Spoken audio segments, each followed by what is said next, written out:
What's up, YouTube? These are 7 reasons why you should see the new Fast and Furious movie, Furious 7. Now, before we get started, I want to explain that I have been watching these movies ever since I was a child. You can go ahead and make fun of me, call me a ricer or whatever, but back in the day, those movies were awesome. So on that note, let's get started. You should see it because everyone else is going to see it. Now, usually this is poor reasoning for doing something, but literally, everyone is going to see this movie. It is expected to gross over $1 billion. So, literally, everyone else is going to see it. And you wouldn't want to miss out on anything. You should go see it because the movie is absolutely ridiculous. The fight scenes are ridiculous. The explosions are ridiculous. The size, the scale of this movie is absolutely ridiculous. They throw cars out of airplanes. They actually did it. That's something you need to go see. It has some subtle and some obvious references to the old movies. Hector from the first movie is briefly in it. Letty actually punches him in the face. The guy who drives the blue Camaro in Too Fast, Too Furious is very briefly in it. That was a cool Easter egg. Dom refers to Brian as the Buster, and Letty is still suffering from her memory loss. Jason Statham fights The Rock. Why would you not want to see that? It's just as ridiculous and over the top as it sounds. They break glass. They break tables. Jason Statham blows up a building. The Rock falls out of said building, drops 30 feet onto a car, only breaks his arm and his leg.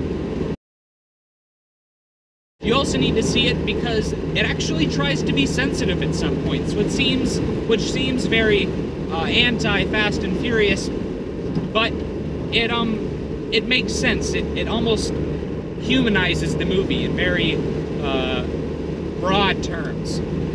You have Dom and Letty's relationship and how Letty's memory loss has taken a toll on that relationship. You have the relationship between Mia, Brian, and their son Jack, and how they're being targeted by Jason Statham, and how they really need to retire and find a good place to raise their kid. You need to go see it because you'll see cars do incredible things, incredible, ridiculous things. Now, of course, it's a Fast and Furious, so that's to be expected, but you'll see cars fly out of airplanes, you'll see cars jump between 3 high-rise skyscrapers, you'll see Dom try to take one for the team in launching his Charger that's been destroyed 4 times in other movies into a helicopter, and you'll see wheelies and all that good stuff that you usually get from Fast and Furious. The final and most important reason to go see Furious 7 is for Paul Walker. If you have no other reason to see the movie, do it for Paul. I know that's cheesy, but the tribute to Paul Walker at the end is something to see. Really it is. I've seen the movie 3 times since it's been out 4 days ago, and I've watched it over and over just to see the Paul Walker tribute. The tribute is not drawn out. It's pretty short, actually, but it is extremely appropriate, and I think it was an incredible way to end the franchise.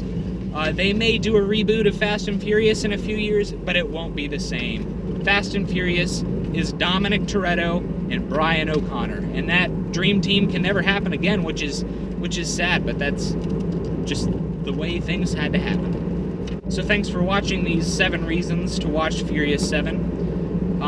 Like Cars and Cameras on Facebook, follow me on Instagram at CarsandCamerasReviews, and I'll see you in the next one.